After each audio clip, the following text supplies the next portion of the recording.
and welcome or welcome back to the Wool Sea Knitting channel. My name is Rachel, I am your host, and I am a knitter usually based out of Ottawa, Canada, but today I am coming to you from my father's house in the southern United States. So he moved over the summer, if the background looks different from the last knit and chat that I filmed also at my father's house. It's sunny, it's warmer. Today's the warmest day by a long shot, which is why I'm in a tank top. I've previously been more like in sweatshirts. And I have time off for the first time in a while, and I have been really eager to talk about knitting and film while I have free time, as you know, this is another one of my like knitting related hobbies. And so I thought I would film a knit and chat because I'm very much an external processor, and there's been some stuff that I've been thinking about and kind of just excited about for the first time in a little while when it comes to both sort of stash busting projects and also gift knitting. And I thought, you know, why not maybe sit down, get some knitting done, chat with you guys about it, and maybe do some good thinking in the process. I also asked my followers on Instagram if they had any questions, because I mentioned I was going to hopefully attempt to film this knit and chat, and I got a few, so I'll maybe answer them at the end or kind of interspersed if they come up along the way. But yeah, just a quick disclaimer, there might be some more background noise than usual as Tinky, the little cat, is in this room with me. He's a bit of a troublemaker, and there are birds outside and cars going by, and my brother is also here, and you know, he's going to be living his life. So yeah, I am working on a pair of socks for my grandfather. He gets a pair of DK weight socks every December, and I knit them really wide because he has quite swollen legs and ankles. They're a bit less swollen this year because he got a pacemaker, which he said he wishes he had done years ago, and the swelling has gone down, so these are a bit thinner than I would normally make his DK weight socks. I started with a 64 stitch cast on and then decreased to a 56 for around here, but that's why they look kind of weirdly out of proportion. And I'm making this out of Briggs & Little. The ready heathered color is rosewood in the Tuffy base, and the natural contrast 2-ply. One ply is gray and the other ply is white in their regal base, but I don't remember the colorway name. And yeah, I have just done the heel, and I'm knitting 2 at a time socks for the first time, which has been very fun and engaging. And I did just snap one of my needles, so that's why you see this metal needle here as my holding needle, because yeah, I have to. These are in a very rustic 100% Canadian wool, Canadian grown, milled, and dyed. Briggs & Little is a typically rather inexpensive but very good quality like heritage brand of yarn. The mill is family owned and has been for like, what is it, almost 150 years in the Maritimes, which is, you know, the Atlantic provinces of Canada. And this is actually a gift, so it kind of feels like paying it forward. I got this yarn as a gift from my friend Carolyn, and because she knows how much I enjoy Canadian wool, and I'd never worked with Briggs & Little before, so thank you, Carolyn. And it's fun to use a gift to make something as a gift for a recipient who I know will really, really appreciate this kind of thing, because my grandfather loves wool. His mother, my great-grandmother, loved making socks. She made him and his brother a lot of their socks, and so this is just something that I like to continue doing. And he doesn't even really put the socks that I make him away. They're just kind of always out near his chair. And I'm not super concerned about them because he's not wearing these in shoes. He's wearing them mostly in slippers around the house. But these are, I guess, my second entry into the Great Canadian Make / Knitalong that myself and Erin of Curia Knits, who runs another Instagram account and knitting YouTube channel, which runs until the end of 2023, where it's really just meant to be a celebration of Canadian wool and the Canadian fiber shed. So any fiber arts project using a Canadian yarn or a Canadian designer is eligible. You just have to post on Instagram with the hashtag, and if you have been wanting to participate but don't have access to Canadian wool very easily, Canadian patterns count. And I created a Ravelry bundle of mostly smaller patterns if you wanted to try and get one in before the end of the year in the last 3 weeks as a gift, as a stash buster, as a way to just be exposed to some pattern designers that you may not have already heard of. I made a bundle and I have linked it down below. Some of them are free patterns, and there are a lot of bigger designers as well who would count under this. Megan Nodecker of Pip and Pin, the Max the Knitter, his patterns would count. He's based in Montreal. Anything by Espace Tricot, which is a Montreal-based yarn store, any of those patterns would count. And also, you can search by designer country on Ravelry. If you go to the very bottom of the advanced search functions, it says there's a little search filter by designer country, and I found some new designers through that. So yeah, that's some fun information for you. While on the topic of gift knitting and Ravelry bundles, last year I made a Ravelry bundle of mostly fast, mostly free, some are both, a couple are neither gift ideas. I made a bundle for that, and I've added to it throughout this year as I've seen things that I wanted to keep track of as potential gifts and wanted to share with you guys. So that bundle will also be linked down below if you're looking for some easy patterns to make for other people. And yeah, okay, so kind of on the subject of gift knitting, I have not actually done that much gift knitting compared to the previous 2 years of knitting this year. I went back and watched my video, just dropped a stitch. I went back and watched my Everything I Knit in my second year of knitting video to double check, and I did in fact make 22 things for other people in the year 2022 / my second year of knitting, and I knit 29 things for myself. Obviously I had a lot more garments for myself than for other people. And the things I made for other people were a lot more like socks and smaller accessories. There were a couple baby sweaters, and like one was a 3 to 6 month sweater and the other was a 1 year sweater. So really things that did not take a lot of time. But yeah, I think that's pretty indicative of the first 2 years I spent knitting, how much time and how many projects I made that went to other people. And then in comparison, before I started this year's round of winter gift knitting, I made 4 things for other people, and 2 of them were very small. One was a tiny stuffed octopus toy for a coworker who was expecting, for either her or her baby, whoever wanted it more. No judgment here. And apparently the baby does love it. Apparently it's the right size for her to grasp when she first started realizing she had hands, so that was a win for me. But yeah, I made a pair of felted mittens for my boyfriend Nathan, which, because they were felted, I knit them at a super loose gauge and they knit up so quickly. I think over 4 days of not even really that intensive knitting. And then I did the body, but not the top part, of a fingering weight camisole for my mother and a small Sophie shawl for a friend for her birthday. So really, comparatively, not really that much gift knitting for other people.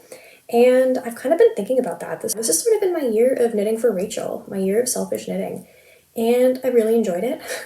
But I think because of that, I'm now all of a sudden a lot more interested in gift knitting again, which is an interesting turnaround. And I mean, it came at the right time, so I'm glad about that.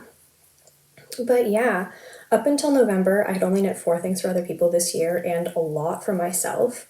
Off the top of my head, I can think of 4 summer garments, 3 sweaters, 4 sweaters that I've made for myself, as well as a couple pairs of socks and all other manner of knitted items.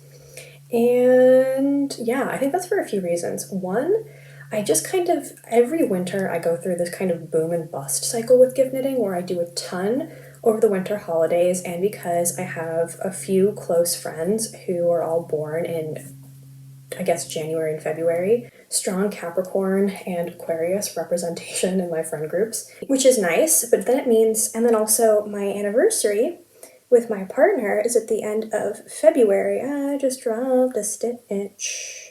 So there's just kind of a lot of gift knitting that continues beyond December into a lot of winter for me. And in some ways that's been really good, and a lot of times I have volunteered to do a lot of knitting for other people because I, as a student, didn't always have the most money to spend on gifts, and if I already had the yarn and I like knitting, why not spend my time making things for other people? I also really enjoy knitting, and often gift knitting was a way to use yarns in bright colors that were fun, that I wouldn't want to make a garment or accessory or whatever with for myself, but still really enjoyed working with and having the opportunity to do so, but then to not end up with a finished garment or item that I wouldn't want for myself. Gift knitting was great for that, and the same goes for techniques. There are lots of things that I made for other people that included techniques or design elements that I didn't want for myself, but had a lot of fun learning how to do. And a lot of my gifts were using scraps or were really good for stash busting. And this year, I think it's interesting that this is the year I've done the least amount of gift knitting, but it's also the year that I was attempting the negative 2023 in 2023 grams of yarn challenge that was established by the podcaster Rachel is Knitting. And yeah, I think those two things for me often go hand in hand, stash busting and scrap busting and gift knits. Not always. I mean, I bought yarn for the gift knit for my mom that I'm working on. I will be buying yarn for the big knit that I will be doing for my brother this winter. And I bought the yarn for Nathan's mittens most recently. Okay, I'm doing that here. But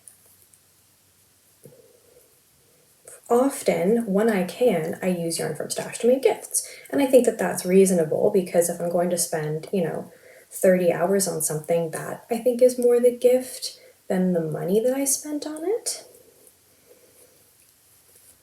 However, I'm not on track to reach my negative 23 grams of yarn by the end of this month, which is fine. I've come to terms with it. I'm currently at negative 1,400 grams of yarn, and that's not counting the yarn that has gone into these socks or my other whips.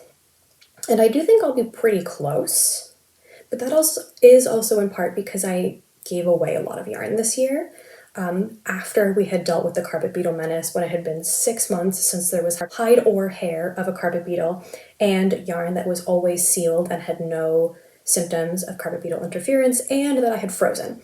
I would like to stress, I have not been giving away anything that could potentially lead to somebody else having a pest infestation. That would be simply heinous. But I think a lot of me achieving my stash down goals is going to come down to the fact that I have been knitting from stash, but I've also been giving away yarn.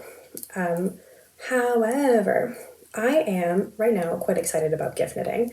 I have a project on the go for myself as well. I started a storm sweater by Petite Knit that is also a great Canadian make-along entry, because I'm using yarn from Long Way Homestead.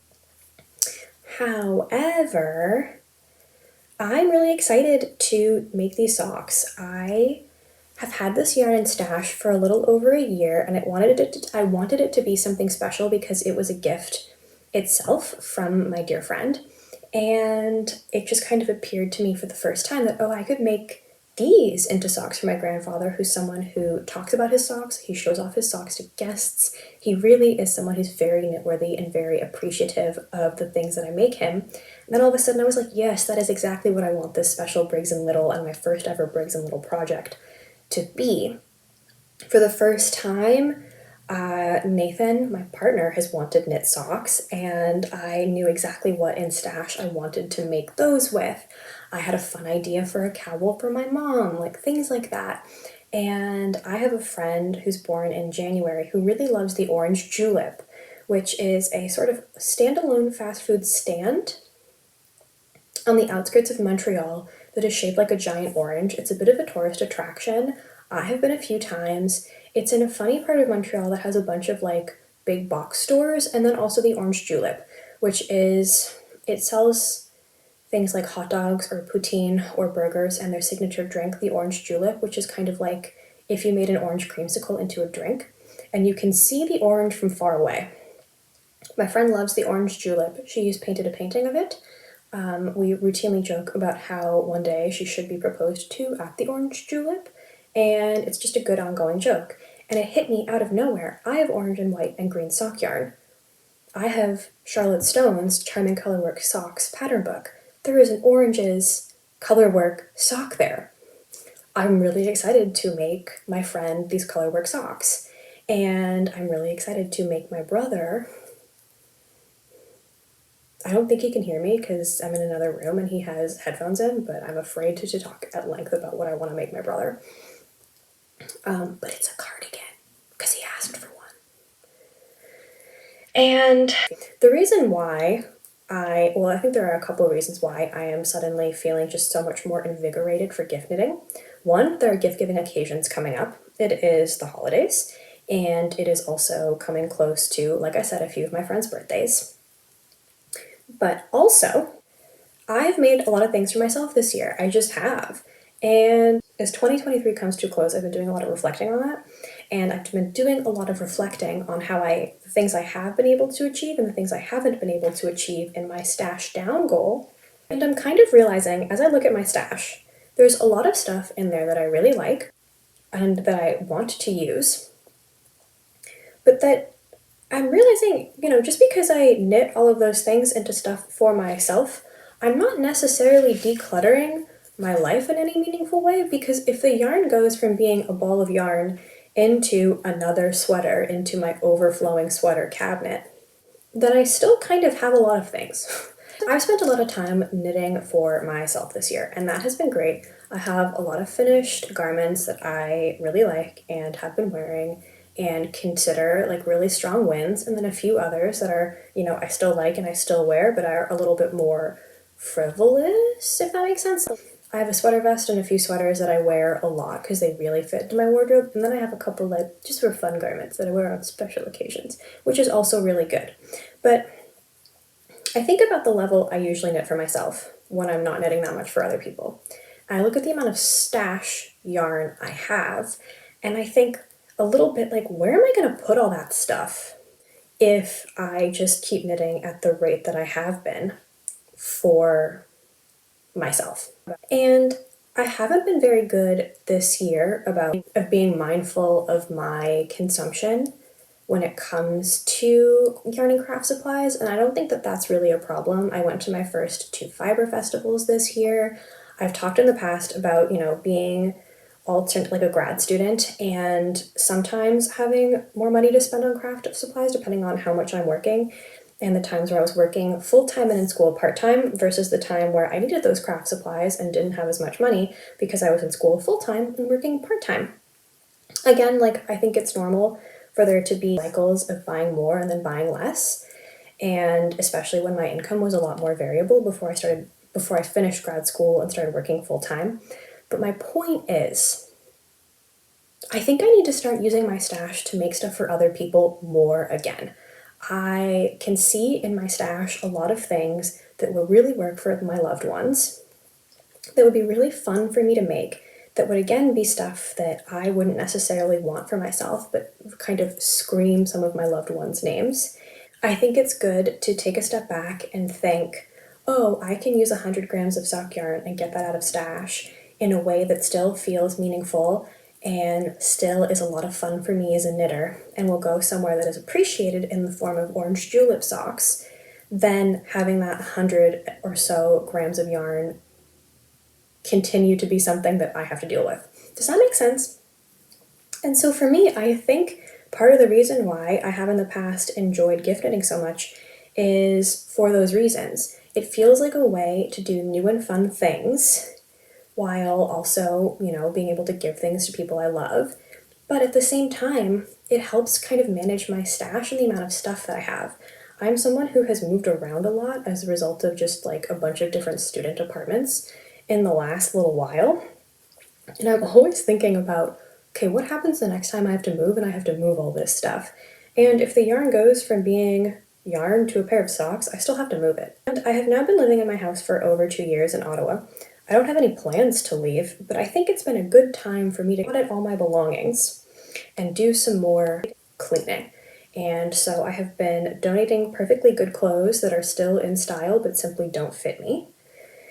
I have been donating craft supplies that have been in sealed bags, and I still froze a couple times to make sure there are no carpet beetles, but then also never had carpet beetles to begin with, to places and to friends who have indicated they want them. And I am setting aside more of my stuff to make for other people. And that for me feels really good at this point in time. I know by January I might be singing a bit of a different tune because a big reason why I'm doing these socks 2 at a time is because I knew that if I had to knit the same sock twice consecutively, as opposed to concurrently, I would have felt just so like worn down and overburdened with deadline related knits. But right now, I don't. And I want to see how can I keep this going and how can I change my mindset to achieve the goal of using my stash and being mindful and enjoying what I'm doing. And right now, gift knitting really feels like it's a part of that. Oh, there's a little Tinky cameo. Is he on the bed? Okay, here's a little Tinky cameo. Tinky wink. Tinky. Tinky. Yeah. There he is. That's the boy. He's only hissed at me once today, and he has come for quite a few snuggles when no one else was looking, so we're right on schedule. Refocusing and thinking, how can I make sure that my knitting feels nourishing for me, if that makes sense? And I mean that in a way where I like what I'm doing. I don't feel under pressure. I don't feel overwhelmed. I don't feel like other people are asking a lot of me or that I'm asking too much of myself. And I think those are some things that I need to keep in mind and hopefully can do some reflecting on as things slow down a little bit over the winter in terms of just like life and the season, even though right now it doesn't really feel like winter as I know it as I sit here in a tank top with bamboo out of the window. Another thing that I've been thinking about is then how much gift knitting is too much gift knitting, because I think that I wouldn't say you can ever knit too much for other people unless you feel like it's too much for other people, just like I feel like you can't make too much for yourself unless you have decided that it's too much for yourself. And I think that these are both kind of like, how do I phrase this? Gift knitting and stash busting both have a certain moral connotation to them, if that makes sense. Like, there's a certain, it feels like you should be making things for other people because on the flip side, if you don't, you are a selfish knitter. And you should be stash busting because, we shouldn't have too much stuff.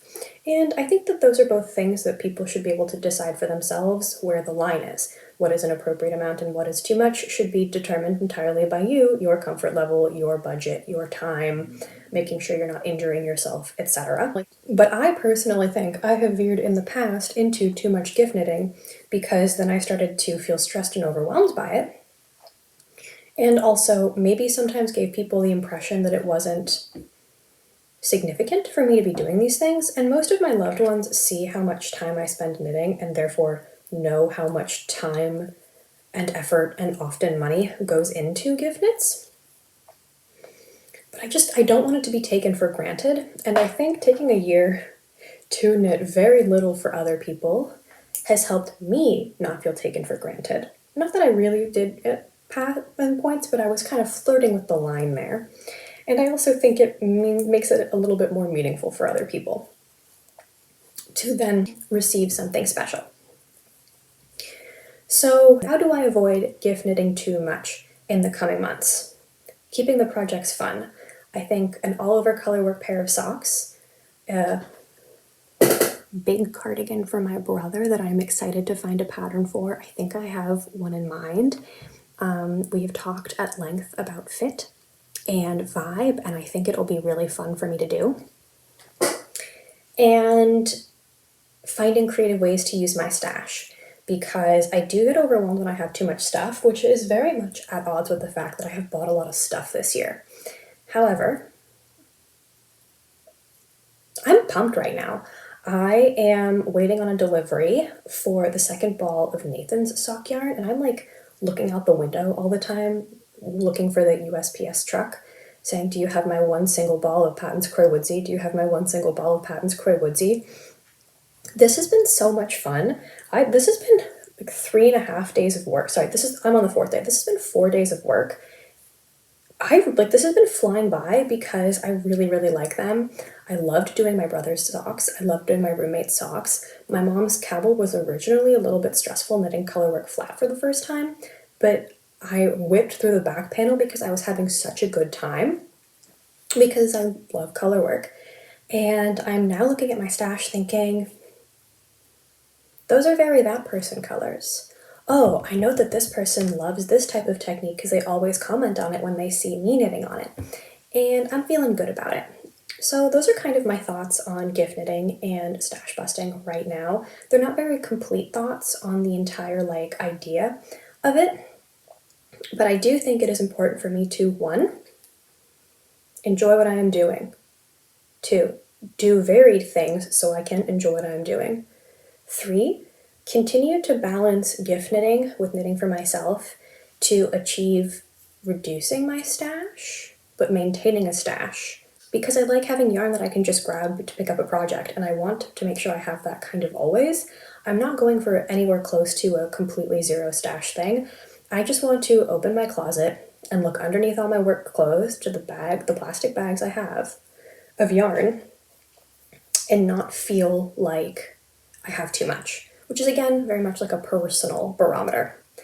Other things, I don't want to feel deadlines. You'll also notice I don't do a lot of test knitting. I don't think I've test knit in the past. The last time I did a test knit was this time last year. And yeah, I'm just not a big test knitter, which is another way that I think I transfer that knitting with a deadline.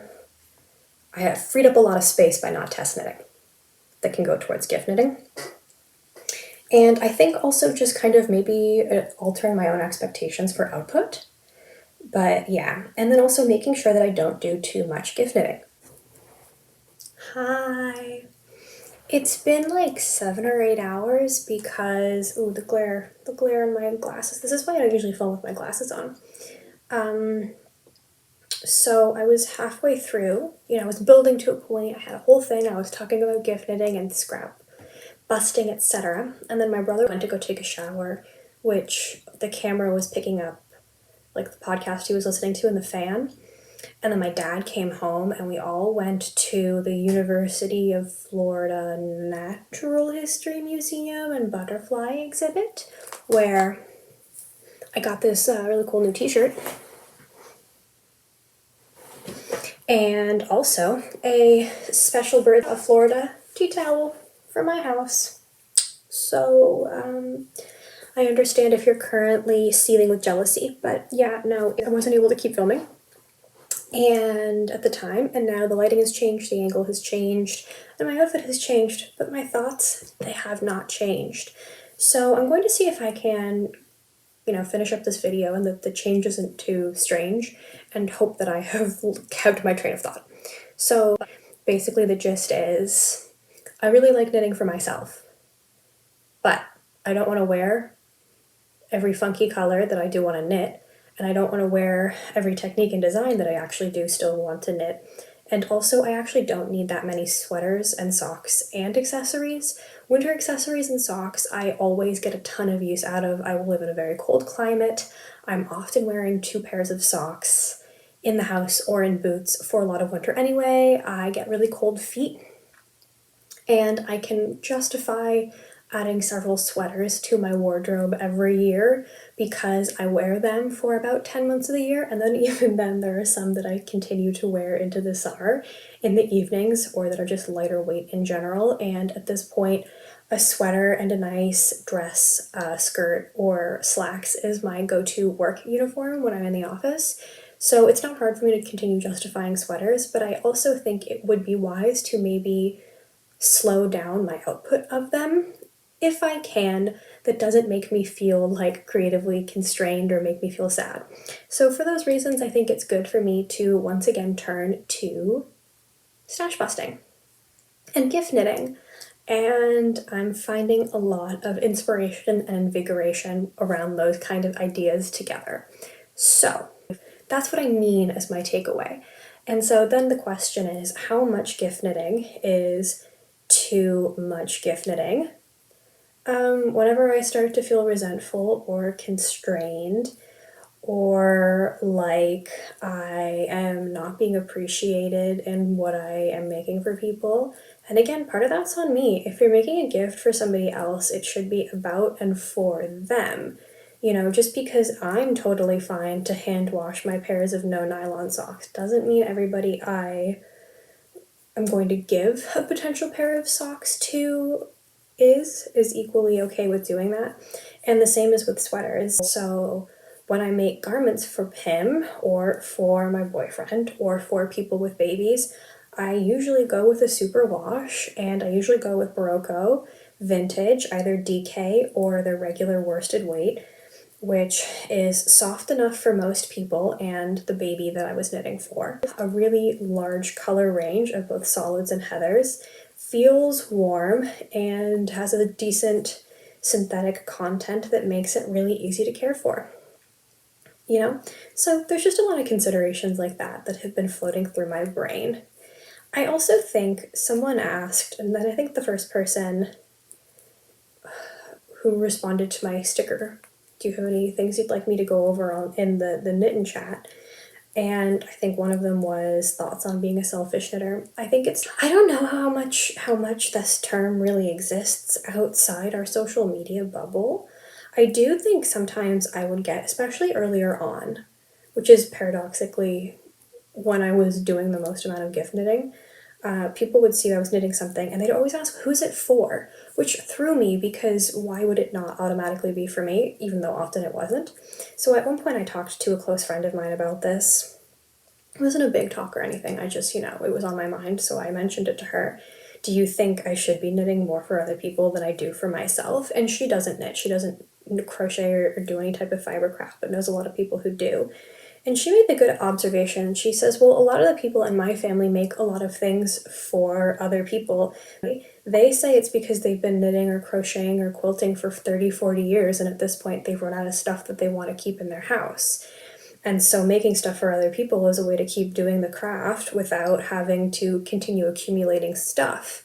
And sometimes I wonder if that kind of colors people's perception when we hear people ask, oh, who are you making it for? A lot of people in their mind are used to having relatives who make a lot for other people because they don't want any of those things in their home anymore. They have all the quilts and sweaters and blankets and hats that they could ever possibly need or want.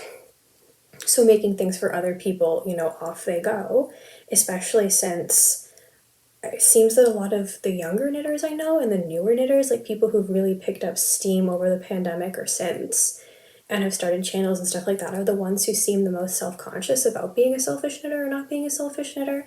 I'm curious to see how all of us evolve with time, and the more we knit, do we start making things for other people more and more as we accumulate all the sweaters we want to be wearing on a regular basis or fit in our wardrobes or whatever. Yeah, so that's my thought on that. I don't know if I really answered the question. I don't think anyone should feel bad about knitting primarily for themselves. I think the word selfish is just kind of a misnomer, and maybe we should find another term, because it's something that people shouldn't feel bad about, but the fact that the word selfish is in it seems to then create a lot of self-consciousness in knitters that I feel is unwarranted. Okay, next question. Sometimes I feel insecure about giving something I've knit is not a real gift. I mean, it is, and you should be proud of the thing that you make, and I don't want you to feel self-conscious or insecure about that, but I've definitely been there. And I do often find that when I knit something for somebody, if it's a smaller thing like fingerless mittens or socks, I feel sometimes I get something else small along with it to feel like I've rounded it out as an appropriate gift. So I don't know if I can really like give super comforting words because I also struggle with that. You know, it sucks because like sometimes you spend, I don't know, 25 hours on a pair of socks and it takes forever and you use like fancy $30 hand-dyed yarn, but at the end of the day it's still a pair of socks, and a single pair of commercially bought socks would not be considered like a very significant gift the same way a handmade pair would. And then I'm like, well, I better get them some coasters, I guess, too, to go along with it. But I don't think that the people who receive these gifts would see it that way. Like, I really hope that our loved ones who we make things for, usually they pay attention, at least mine pay attention to how much time I spend knitting and how long things take me, and I do think are appropriately appreciative. That sounded kind of entitled or presumptuous, like but I think you guys understand what I mean. But yeah, no, I think there is definitely a pervasive thing in society where if it's handmade or homemade, it feels like it's less expensive, or like people did it because it was less expensive, when a lot of us know that's not the case. Even if in the moment we don't have to spend money at the time to get the supplies, it still was expensive when we got the supplies. Yeah, it's a tricky thing, but I certainly think they're real gifts. And when I have received handmade things in the past, it was very meaningful. And I think that most of the people who receive them probably feel the same way. It's just really hard to get rid of these insecurities when we have them. How are your bug affected yarns doing? Could you save everything? Mostly unaffected, like I said, because I store it all in plastic bags to begin with, which is nice, like sealed ones, like the big thick freezer bags, the heavy duty ones. So I'm really glad that I was doing that preemptively. Some of the yarn that was out had a couple bites, but I cleaned it and I froze it twice. Like I would freeze it for 7 days, take it out for one, freeze it for another 7 days, and then leave it out for a week, and then I did that again to really make sure that everything was going to be gone. But for the most part, it was mostly like I had a bin of scraps and ends that I had trimmed and stuff like that on my bedside table, and that had gotten pretty carpet beetle eaten because there was a lot of 100% wool in there, and that I all had to toss. But I was just going to use it as stuffing for some type of soft toy or pillow, so it was really not a loss. And then there was a few balls that of 100% wool that was like 10 or 20 grams left that I was just going to use similarly, for a soft toy or for accents or things like that. For all the little scrap projects that I always say I'm going to do and then don't get around to, like knitting a bunch of mini sweaters to make a garland. Yarns I had out for that had to be tossed. A lot of it was, actually most of it I could put in the compost because my city and also my garden box take 100% untreated wool in the green bin. However, I know that's not true for everybody. But for me, it provided some comfort and some solace that this would be like able to biodegrade. And yeah, for the most part, the carpet beetles were really annoying and just gross and unappealing. And I had to, like, I vacuumed every day for a while. I scrubbed and scrubbed and scrubbed. I did all of these things to make my room as unappealing to also moths, but beetles as possible. And then the spiders came back because this happened at the very end of spring. And my house is not sealed, which is why they're just kind of like, sometimes there are a lot of carpet beetles. And also, carpet beetles just exist naturally in my part of North America. I imagine pretty widely across the world, but I'm not sure. They live outside. They eat pollen naturally when available, but their larvae like to eat wool, hair, lint, paper, leather, just a lot of household items, which is a real bummer when you're a knitter who favors natural fibers and has a lot of books in her house. So Yeah, very little was damaged, but I had to spend just a lot of time cleaning and cleaning and cleaning and cleaning until all the spiders woke up from hibernation, and the two of us, me and my army of spiders, really wiped the rest of the problem out. So, but thank you for asking.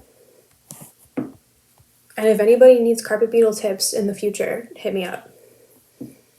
What do you think your most used needle sizes are, and what do you think your favorite gauges are in general?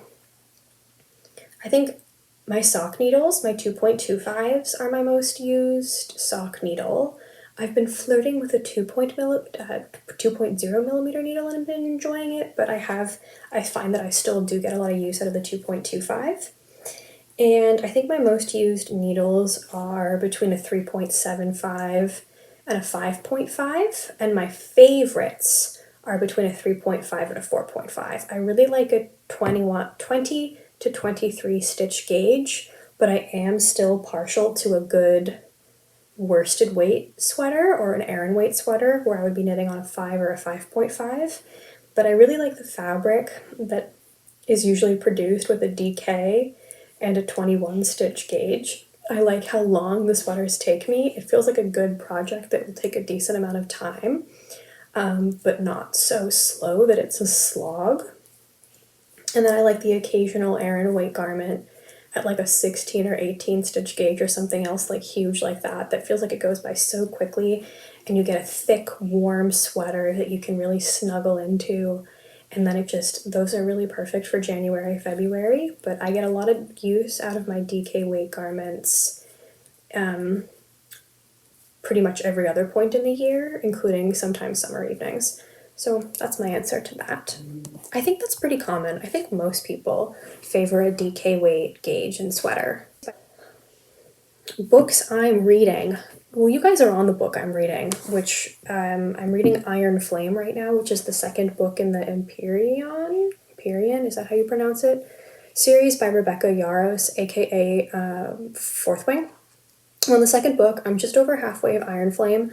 I couldn't put it down for the first few days, and then I did put it down, and now I'm kind of afraid to pick it back up because I know it's going to end on a cliffhanger, and I'm not ready for that. So I've kind of given myself my own cliffhanger because right now the control is with me. I can pick it up and keep reading anytime I want, but once I finish the book, that's no longer true.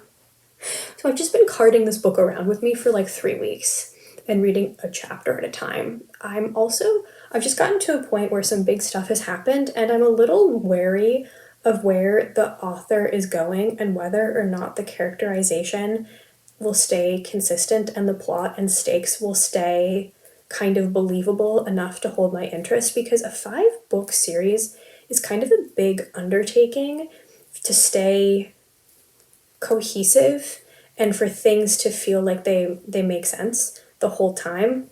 So often in trilogies or series, it's really difficult to do that, and then all of a sudden a villain who's been a big bad the whole time feels kind of toothless in the last couple books, or people start behaving really out of character in a way that doesn't feel like they're responding to how they've grown or the things that they've experienced in the series, but kind of sometimes just feels like the series got away from the author for a bit. And so I'm afraid that's going to happen to Fourth Wing. It hasn't yet, but I'm afraid. And so I'm just stalling. I'm simply stalling finishing this book. I've also been listening to, well, I haven't for about a month, since right before Iron Flame came out. I was listening to the ACOTAR series via audiobook while I spun, when I spin my yarn, so I use a drop spindle. I haven't because I care a lot more about Iron Flame, but I'm also not reading Iron Flame. I also just haven't been spinning, and I'm on the third ACOTAR book, which is A Court of Wings and Ruin, I think. Correct me if I'm wrong, my ACOTAR loving friends. And I like it, but I don't love it. I found the first book to be good plot-wise. I didn't much care for the romance, but I'd seen enough spoilers to know that was going to be a non-issue moving forward. In the second book, I really enjoyed the romance and the character development and the fact that it felt very like character focused, but the plot, I was like, nothing that you guys are doing is moving much forward. And then the third book, the character stuff, the characters I care the most about are the ones who get the least page time. Like, I am so curious to know. I would love a prequel trilogy about what happened in the First War. I am so interested in Jurian, I'm so interested in Elaine, I'm so interested in Amryn, and was not the point of the third book. And I find the power scaling to be a little all over the place, so I enjoy it when I'm listening to it, but I don't feel really pulled to go back. Please don't get mad at me for saying that. I have a lot of respect for ACOTAR and the way that it got so many people back into reading who weren't able to read for fun for so long. I love that that has brought a lot more attention into fantasy for women. I think that's great. But the thing is that I didn't need it as an intro back to reading or to like the fantasy genre because I've always been a fantasy reader. I kind of exclusively read fantasy novels. I'm not interested in much else. And so it doesn't have that same like this is everything for me. And I'm also in large part reading it because I'm so sick of being left out by having not read ACOTAR. I don't know if I'm going to continue past the original trilogy. I have seen so many spoilers that I don't really feel particularly compelled to. Time has once again passed. It is now almost midnight, the same day, but I was called away because my father attempted to 3D print me a drop spindle per my request. And in the middle of what is now the second segment of three, fingers crossed it stays at only three, of this knit and chat, my father wanted me to come confirm the specifications for the drop spindle, that the drop spindle looked correct, because of course my father knows nothing about drop spindles. He knows instead about, I'm distracted by the dust that was just falling there. He knows about 3D printing. It didn't work. It got a quarter of the way through and then it started like doing something that happens when a 3D printer messes up. So we're going to try again tomorrow, but yeah, that was very cool. But then we were watching the last 3 episodes of Andor, the Star Wars show, and now it is midnight. So, but I couldn't just leave this knit and chat super scattered, 2 segments, no outro. And there are a couple, I guess, last things to say. However, here we are. I'm on vacation. I'm knitting. This is how much progress I've made on my grandfather's socks since I started filming this knit and chat. So it's from the first row of picked up stitches, and then times 2 because I'm knitting them 2 at a time. I wanted to add the person who asked what I'm reading, and I said Iron Flame, and via audiobook A Court of Wings and Ruin. The next book I'm going to read after is A Marvelous Light by Freya Marski, which is a lush historical fantasy.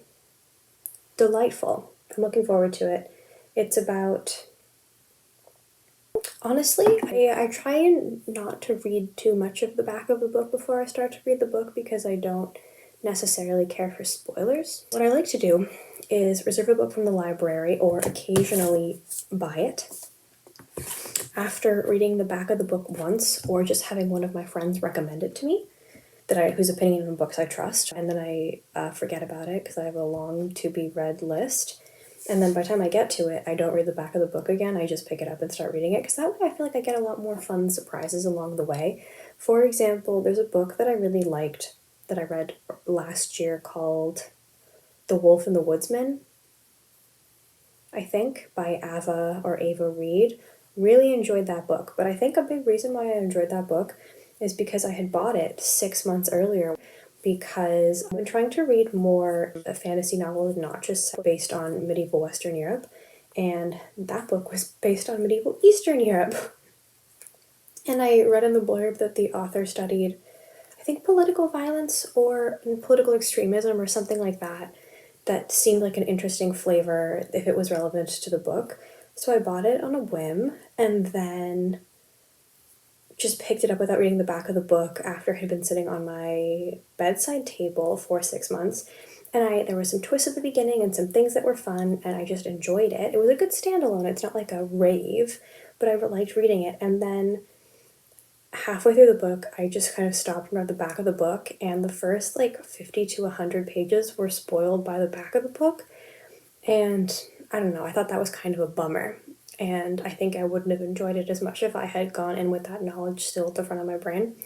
So I know that I'm pretty sure this is an LGBTQ to a IA plus book, I think, because I got it from the Spaniel's Tale, which is a bookstore in Ottawa that's kind of new that I think specializes in queer stories or queer authors or some combination of the two, but doesn't just stock those books. And I wanted more historical fiction fantasy, so I got this. And that's pretty much the extent of what I remember about this book. So I'm excited to start it soon. And that's about that on reading. And yeah, okay, a couple more questions. This is fun. Now it has a bit of a late night cozy knit and chat vibe. Oh, one person asked, where do you see yourself in 5 years? Ooh, that's a good question, but it's a big question. And I think that's a good question maybe for me to just like reflect on in my own life. But things that I would want to answer on the internet. I would like in 5 years to be happy and healthy and with substantially less reason to be as concerned about the climate crisis as I currently am. I would like that for where I am in 5 years. Where do I actually see myself as a more realistic 5 years from now? Well, in 5 years, I'll be 31. Yeah, I guess hopefully more settled in my career. And, oh, honestly, answering this feels like all of a sudden I feel like I've walked into a jinx. To be clear, to the person who asked this question, I think it's a good question. I think it's a fun question. It's a question I'd ask other people. But I come from very superstitious stock on both sides of my family, and I do not feel like tempting the gods right now. So I'm just gonna knock on some wood. Thank you for asking me this question, and leave my answer at fingers crossed. If everything can be okay, I would like to, in 5 years, be happy, healthy, and substantially less concerned, having good reason to be substantially less concerned about the climate crisis that I currently am. What I want to make this winter. Oh, how I love to talk about knitting plans. Well, the orange julep socks and the cardigan for my brother are two projects kind of front of mind right now. Okay, I said all these things about like knitting for other people is such a good way to use up my stash. I have 3 knitting projects, like garment projects, more or less planned for myself using yarn that is not currently in stash that I will have to purchase. I don't know why I'm suddenly doing this. So yeah, there is this vintage, why I almost pulled the needle out. There is this vintage sweater pattern that I would really like to make. It's just a bunch of letters and numbers, but I'll pop a photo over here. There's just something about these cables that I like a lot more than most cable patterns I've been able to find since. I tend to like more old-timey cables just because there are so many different types of cables that kind of freak me out a little bit. I'm not a big fan of honeycomb brioche or honeycomb cables, whichever is the one that has all the holes. I don't know. I know what I don't like when I see it, and I know what I like, and then even more than what I like, things that I would wear. And this has just, I saw it in the spring or in last winter, and I've been thinking about it ever since. I would like to knit it in this yarn, in a green, but that green has been out of stock at the local yarn store that's more easily accessible by public transit to me in Ottawa since this summer. But when they get it in, I will buy a sweater's quantity of Briggs & Little Regal to make this particular sweater, probably in a very similar green to the model on the cover. That's one winter knitting plan that I would like. I would also like to knit the Care sweater by Rebecca Clow and use as contrast yarn from a braid that I have to spin up. Well, I guess that's actually a 3-step process. I have to spin the Polworth braid I have that I showed as an acquisition previously, and I don't know if I'm confident enough in my spinning on the drop spindle to do that soon. Like, I really want to, but I want to make it good if it's going to be in a sweater. And then I have to buy the yarn for the rest of the sweater, and then I have to knit the pattern. I would also like to make a baby bear balaclava by Pernille Larson, the co-owner of Knitting for Olive, who designs a bunch of their patterns. I am aware that's a children's pattern. My goal is, or my plan, which again, quite ambitious, is to spin up this braid of red merino yarn that I have in a worsted or an aran, which is a bigger weight of yarn than the pattern calls for, and knit it at a larger gauge to then get a balaclava that fits my large adult head. So that's another winter knitting and spinning plan. And then I got an issue of Making magazine, or Making Stories magazine, that I think it's maybe spring 2021 or something. I don't know. I'll show all of this stuff in podcast episodes and knitting update episodes as they come, as these things become relevant and move up the roster. But there's a pattern called the Zero by, I don't remember the designer's name and I'm very sorry, but I really, really like it and I want to cast it on very soon.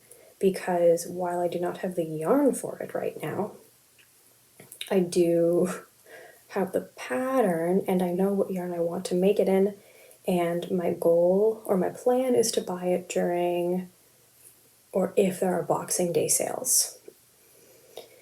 So funnily enough, the yarn is also called Zero. So I want to knit the Zero and Zero. I want to knit the vintage cabled pattern in Briggs and Little Regal, and I want to knit the Care sweater in a combination of hand spun and probably Durum Natura Unis, but we'll see. And yeah, I would also like to make the colorwork mittens, the Flora mittens by Jenny Penny that I have been talking about for a year at this point. I think I might take those with me when I visit my mom, when I get a couple days off for Christmas and also for New Year's. And I also might do a pair of DK weight socks to get some yarn out of stash that I've had for a while and have been itching to use. And then, yeah, I'll see what else comes up as it comes up. But those are my knitting pattern plans, mostly for myself, also a bit of spinning plans. I really want to get my hands on a spinning wheel. Not to purchase, because that is way out of my budget, especially for something that I haven't tried and might hate.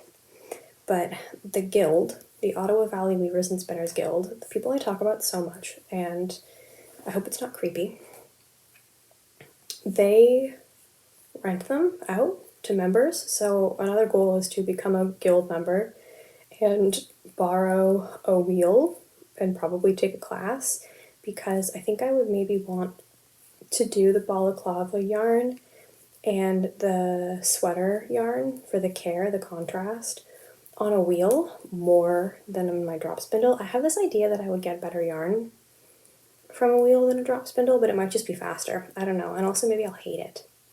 So those are some winter plans. Yeah. What are you guys planning on making this winter? I feel like I'm forgetting a couple gift ideas that I had in my mind because I got so excited thinking about things I want to make for myself. Because again, as much as I am excited about the idea of making things as gifts, I'm also always excited about making stuff for myself. And I'm going to be honest with you about that. I simply must.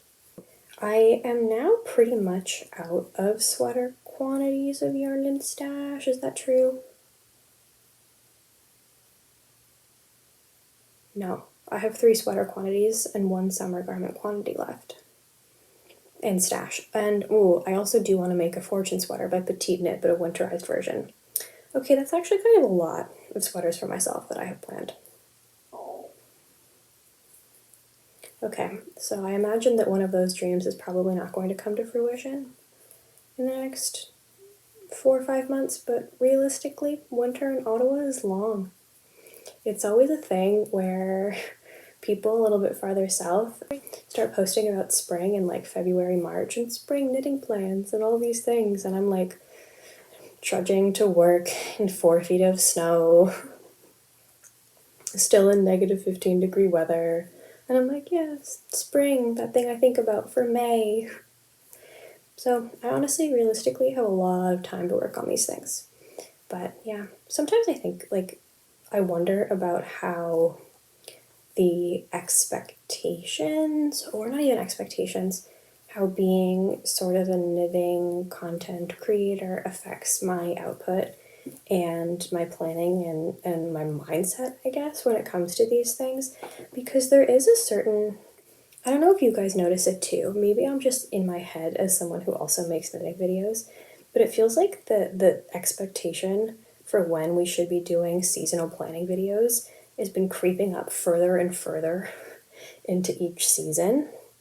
And I think that there is an edge to being one of the first people who releases those videos compared to the people who are doing it a little bit later, when the hype for, oh, the seasons are turning, soon it'll be, XYZ season, has died down. But then I like savoring the season that we're in, and making a video isn't that big of a deal. Like, it really isn't in terms of my mindset, but these things do affect how I think about my knitting. And so now it's fully winter where I am. We've had, several inches of snow on the ground for a while. Not here, not where I am at my dad's, but where I live in Ottawa. And I am thinking about winter. But in November, even if it was sometimes snowed for the first time the Sunday before Halloween in Ottawa this year. But I was still very staunchly like, no, November is the end of autumn, and I will savor autumn for as long as I get it. And so now I'm not sure if it's worth it to put out a winter knitting plans video, but thank you for asking.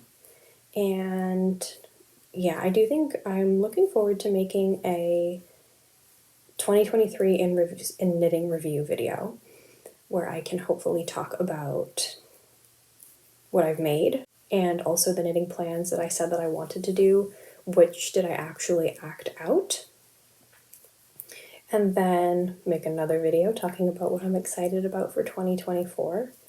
And I think I might do a stash tour soon. I don't know. I feel like that's a good video and that you guys might find it interesting, but I do worry that it would actually be very boring. I worry that it would be long and boring. I also wonder if I feel like that'd be a really good way to fall back in love with my stash. Not that I'm out of love. I still really love it, and I like to look at it, and I like to look at what I have and get excited. But maybe there's some stuff that I have looked at so many times I'm no longer seeing it. And maybe filming would have a good way for me to see some of my stuff in a new light. And of course, the series that I have started, which is sort of a knit that vibe or knit that aesthetic. I'm working on one of those. I'm hoping to have it out relatively soon before, it is no longer relevant. And I've been working on a couple more. But yeah, okay. It is now 12:09, and I think it is time for me to wrap up, start winding down for bed. Thank you if you've made it this far through all of the scene changes and topic changes of this knit and chat. I salute you, and I thank you for being here. I hope that you guys are all enjoying your knitting or your making right now, and that you're not overwhelmed, and that you don't feel overburdened by gift knits. I hope you and your loved ones are happy and healthy, and I hope that we talk again soon. So thanks so much for being here.